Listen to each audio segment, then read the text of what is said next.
John List, the gentleman who carried the scythe of death. Chapter 1. The Mansion on the Hill and a Month of Haunting Silence. On a chilly morning in December 1971, as the last autumn leaves clung to bare branches in the quiet town of Westfield, New Jersey, peace was shattered by a crime so horrifying it stunned the nation. Inside a grand Georgian-style mansion, the kind that symbolized wealth and tradition, 5 members of the List family were discovered brutally murdered. But what shocked the country even more was the identity of the killer, the family's own patriarch, John Emil List. To outsiders, John was the epitome of decency, a respected accountant, a devout Lutheran, a doting father. Yet, after committing the atrocity, he vanished into thin air, leaving behind a house filled with eerie hymns playing on loop and sleeping bags covering corpses. For weeks, no one suspected a thing. The lights remained on day and night. The mailbox overflowed with unread letters, and not a single soul was seen entering or leaving.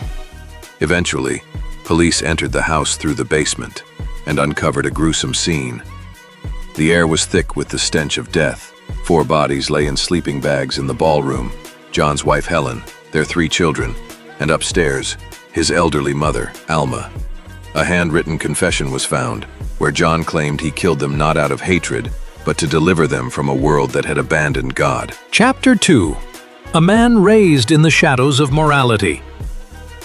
John Emil List was born in 1925 in Michigan, to a conservative German-American family rooted in strict Lutheran beliefs.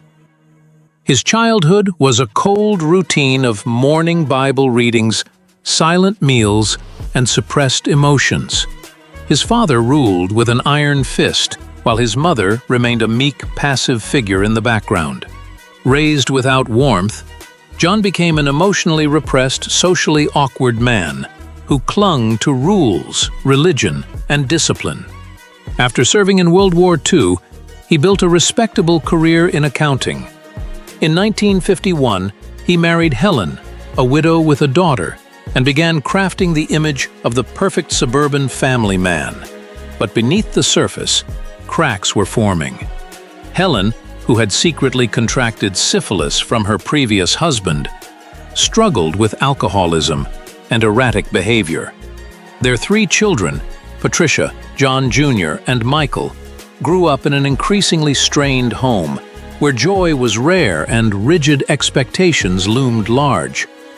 Divorce to John was a moral failure, something he would never allow, no matter the cost. Chapter 3. When Faith Becomes a Blade. In 1965, John reached the pinnacle of his career, appointed as CFO of a prominent bank. That same year, he moved his family into the opulent Breeze Knoll mansion. But by the early 70s, his life began to unravel. He was quietly fired, yet every morning he still left the house, pretending to go to work. Finances dried up. Helen's condition worsened. His elderly mother required constant care. His children, he feared, were straying from God. In a chilling letter later found at the crime scene, John wrote of his fear for their souls. He genuinely believed killing them was an act of salvation, the only way to guarantee they'd reach heaven before becoming tainted by a sinful world. Chapter 4. Behind the Smile, 18 Years in Hiding. After carrying out the murders with calculated precision, John meticulously cleaned the scene. He lowered the thermostat to slow decomposition, cut his face out of every family photo, and turned on the intercom to play religious music throughout the mansion. Then he drove to JFK Airport, not to fly anywhere but to mislead investigators. In truth, he boarded a bus and disappeared. Under the alias Robert Clark, he resurfaced in Denver, Colorado.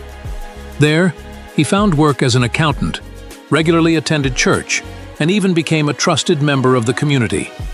In 1985, he married again.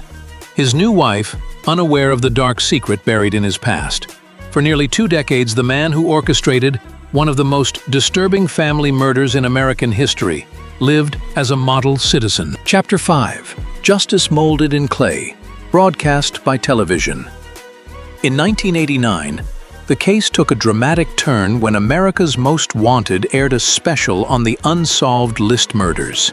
They enlisted forensic sculptor Frank Bender to create an age-progressed clay bust of John List. The sculpture was eerily accurate. Wire-rimmed glasses, receding hairline, pudgy face. And when it aired, it reached millions. The next day, a woman in Denver called the tip line. The bust looked just like her neighbor, Robert Clark. The FBI acted swiftly. A fingerprint comparison confirmed the truth. Robert Clark was indeed John List. After 18 years, the mask had finally crumbled. Chapter 6. The trial that exposed the devil's disguise. At his 1990 trial, John confessed, but argued that he suffered from mental illness brought on by war trauma and religious pressure. But the court was unconvinced. His long, detailed confession showed not madness, but chilling calculation. He was sentenced to 5 consecutive life terms. Behind bars, he expressed remorse, but many believed it was far too little, far too late. Final chapter. A mansion in ashes. A warning in silence. Years later, the mansion where the massacre took place was mysteriously destroyed by fire. Some say if John had sold the valuable Tiffany glass skylight in the ballroom, worth over $100,000, he could have saved the family from financial ruin. But he didn't. Perhaps he never wanted to be saved. John List wasn't just a murderer. He was a twisted reflection of moral absolutism, a man who believed righteousness justified bloodshed.